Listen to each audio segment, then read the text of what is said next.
एक बार मराठा सेनाएं टीपू सुल्तान पर आक्रमण करने श्रीरंगपट्टनम गई। मराठा सेनाएं कौन से धर्म की? हिंदू। टीपू सुल्तान मुसलमान। अब ये सेनाएं गई, दोनों में लड़ाई हुई और ये लड़ाई बिना हार जीत के फैसले के समाप्त हो गई। ये बिना हार जीत के फैसले के समाप्त होने को क्रिकेट में क्या कहते हैं? टाई होना या ड्रॉ होना। लड़ाई ड्रॉ हो गई। मराठा सेनाएं वापस आ रही, बड़ी गुस्से में है कि हम आए तो थे टीपू सुल्तान को हराने, टीपू सुल्तान को हम हरा नहीं पाए। तो आते आते उन्होंने टीपू सुल्तान के राज्य का श्रीरंगपट्टनम का मंदिर तोड़ दिया। टीपू सुल्तान ने उसकी मरम्मत कराई। मैं बड़ा परेशान हूं। मराठा सेनाओं ने हिंदू मंदिर क्यों तोड़ा? हिंदू धर्म का अपमान करने के लिए या टीपू सुल्तान का अपमान करने के लिए? टीपू सुल्तान का। और टीपू सुल्तान ने मंदिर की रिपेयर क्यों कराई? हिंदू धर्म का उठाने के लिए या प्रजा की भावनाओं का आदर करने के लिए? एक तरफ हिंदू राजा, एक तरफ मुसलमान राजा, दोनों आपस में लड़ते रहते थे। ऐसा हमको एक चित्रण किया जाता है। और इसीलिए अभी आजकल आपके शहर में, जिन लोगों का भी दिल्ली शहर है, अपनी राजधानी में एक और रोड का नाम बदलने की कोशिश हो रही है। कौन सा है वो? अकबर। बोले अकबर मुस्लिम और हमारे महाराणा प्रताप हिंदू, बहुत बहादुर। तो उस बहादुर अपने राजा का नाम वहां देना चाहिए। अकबर अपना नहीं है, वो तो विदेशी है। अब ये देशी विदेशी की परिभाषा क्या होती है क्या नहीं अपन देखेंगे। तो यहां अपन चलते हैं, एक तरफ अकबर है, एक तरफ राणा प्रताप। और अकबर और राणा प्रताप की लड़ाई हुई थी हल्दी घाटी के मैदान में। एक तरफ किसकी फौज है? अकबर की। एक तरफ राणा प्रताप की।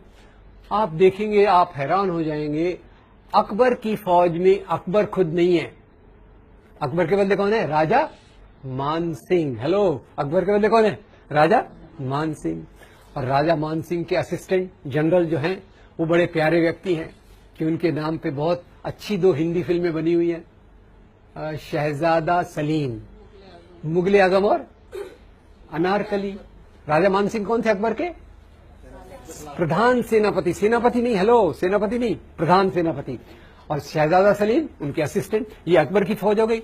और राणा प्रताप की फौज में उनके जो सबसे बड़े विश्वस्त थे, उनका नाम था हकीम खान सूर। दोनों तरफ हिंदू, दोनों तरफ हिंदू, दोनों तरफ मुसलमान। तो ये हिंदू मुसलमान की लड़ाई है या 2 राजाओं की लड़ाई है? ये लड़ाई धर्म के लिए है कि सत्ता के लिए? तो जरा अपने प्रधानमंत्री जी को बता दीजिएगा। वो ऐसी उल्टी सीधी क्या फिलॉसफी चल रही, इतनी सरल चीजें हैं और ये लोग समझने से इनकार कर रहे हैं। और यही प्रधानमंत्री जी का नाम आया तो थोड़ा और बता दूं, बुरा मत मानिएगा, उनको बताना मत मेरे बारे में। खैर, अपने प्रधानमंत्री जी आए बंबई, हमारे चुनाव के लिए वोट लेने थे। तो आपको पता है हमारे महाराष्ट्र बंबई में एक राजा बहुत पॉपुलर है। हमारे एयरपोर्ट का नाम, रेलवे स्टेशन का नाम, हमारे बड़े पार्क का नाम शिवाजी। यहां तक कि हमारा वड़ा पाव जो है ना, उसको भी हमने नाम शिव वड़ा पाव कर दिया, तब से वो ज्यादा स्वादिष्ट हो गया। आगे अगर आपको खिलाऊंगा कभी। क्या ये, खैर, उनको वोट लेने थे तो बोले शिवाजी महाराज इतने महान थे कि उन्होंने औरंगजेब का खजाना लूटने के लिए सूरत पर आक्रमण किया। मैं हैरान हो गया। मैं फिर से हिस्ट्री बुक मैंने देखा, औरंगजेब का खजाना दिल्ली में था कि सूरत में था? दिल्ली में था। अब शिवाजी महाराज जो हमारे थे, उनकी फौज एक बार सूरत पे आक्रमण करने जा रही थी। तो आपको मैंने बताया क्यों, इसकी बात क्यों कर रहा हूं, क्योंकि प्रधानमंत्री जी उसको उल्टा बता रहे। तो जब ये फौज सूरत पे आक्रमण करने जा रही थी तो शिवाजी महाराज ने अपनी फौज को 3 इंस्ट्रक्शंस, निर्देश दिए। ये इंस्ट्रक्शंस क्या थे? पहला इंस्ट्रक्शन था, देखो भाई, आप जा रहे हो, रास्ते में हजरत बाबा की दरगाह है। हजरत बाबा की दरगाह को कोई नुकसान नहीं पहुंचना चाहिए। उसके उलट मेरी ओर से हजरत बाबा को ये भेंट, गिफ्ट दे देना। नंबर 2, इसी सूरत में फादर एम्ब्रोस पिंटो का एक आश्रम है। फादर एम्ब्रोस पिंटो के आश्रम को कोई नुकसान नहीं होना चाहिए। नंबर 3, जब आप लूटमार कर रहे हो, अगर आपके हाथ में किसी दूसरे धर्म के मानने वाले की पवित्र पुस्तक, अपन ने पवित्र पुस्तकें देखी, अगर दूसरे धर्म के मानने वाले की पवित्र पुस्तक आ गई तो उसका अपमान मत करो, पूरे आदर के साथ उसको उस धर्म के मानने वाले को दे दीजिए। तो ये हमारे शिवाजी महाराज, और यही शिवाजी महाराज जिनको आज हिंदू धर्म के नाम पर उछाला जाता है।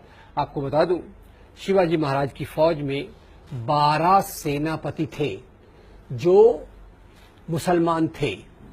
तो धर्मस्थल क्यों तोड़े गए? धर्म के लिए या सत्ता संपत्ति के लिए? राजाओं में झगड़े क्यों होते थे? धर्म के लिए, सत्ता संपत्ति के लिए? ये कितनी बेसिक बात है, पर इसके ऊपर हमारा कंफ्यूजन कितना होता है, इसको आप देखिए। और जैसे मैंने शिवाजी के बारे में बात की, अकबर के बारे में बात की, ये एक उदाहरण है। टीपू सुल्तान के बारे में भी अगर आप देखेंगे तो टीपू सुल्तान दक्षिण का एक बड़ा राजा था। वास्तव में by the way, Tipu Sultan Bharat का एक ही राजा है जो अंग्रेजों के खिलाफ लड़ाई करते हुए मारा गया, और कोई राजा नहीं मारा गया। क्रांति तो खैर 1857 की देखी, पर उसने अंग्रेजों के खिलाफ लड़ाई की, हिम्मत से की। नंबर 2, टीपू सुल्तान का जो सचिव था वजीर आलम और जो उसका कमांडर इन चीफ, दोनों हिंदू थे। तो इसमें हिंदू मुसलमान का मामला कि हिंदू अच्छे मुसलमान खराब, मुसलमान खराब मुसलमान अच्छे हिंदू खराब, ये जो देखने का तरीका है, इससे हमारे दिमाग में एक जहर फैल जाता है। तीसरी बात मैं पूछना चाहता हूं, मान लो, अब ये हाइपोथेटिकल ये बस सच नहीं है, मान लो औरंगजेब ने हिंदुओं पे कोई अत्याचार किए, तो उसका बदला आज के मुसलमानों से लेना चाहिए क्या? इतिहास की बातों का बदला आज ले सकते हैं क्या? चलिए यहां पे एक मजेदार आपको एक बात बता देता हूं। मैं क्योंकि लोगों से पूछता रहता हूं, एक मीटिंग में मैं गया तो मैंने कहा भाई देखो बताओ, इतिहास की बातों का बदला आज ले सकते क्या? यही औरंगजेब और मुसलमानों की बात चल रही थी। तो एक दोस्त खड़े हो गए, छाती को 3 इंच बाहर फुलाया, बोले इतिहास की बातों को बदला ले सकते क्या? हम लेंगे। मैं एकदम डर गया। मैंने कहा यार इसका क्या जवाब हो सकता है? तो अचानक मेरे दिमाग में एक बात आई। मैंने कहा यार देखो, मैं एक जगह गया था, मैंने दोस्त को बोला, मैंने कहा आपको पता होगा पहले पति के मरने के बाद स्त्रियों को जलाया जाता था, क्या कहा जाता था? सती। मैंने कहा मैंने सुना है कुछ औरतें साथ में आ रही हैं और वो बोल रही है हम इतिहास की बात का बदला लेंगे। क्या करेंगे हम क्या करेंगे? हम सता प्रथा चालू करेंगे। वो दोस्त की छाती 3 इंच बाहर थी ना, 4 इंच अंदर चली गई। मैंने कहा थैंक यू वेरी मच। यार इतिहास है, उससे कुछ सीखना है तो अच्छे से सीखो, अच्छे से उसको देखो, इंसानियत के आधार पर देखो। और जैसा मैंने कहा, इतिहास का सबसे इंपॉर्टेंट पॉइंट ये होना चाहिए कि लोग उत्पादन कैसे करते थे, लोग कैसे जीते थे, उनका शोषण किस प्रकार से होता था। ये शोषण न हो, एक अच्छा समाज बन सके, इसलिए हमको इतिहास को देखना चाहिए। तो मध्ययुगीन काल को एक अंधकार का युग करके अंग्रेजों ने भी प्रस्तुत किया, हिंदू राष्ट्रवादी भी वैसा कर रहे हैं। So this period was also a period of interaction of Hindus and Muslims, Hinduism and Islam, and different type of cultures flourished in this period.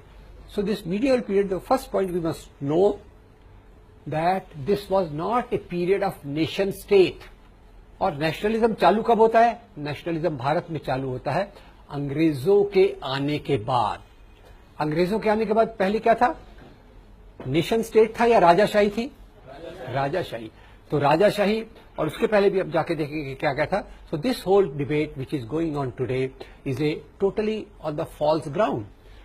Nation state is a modern phenomenon.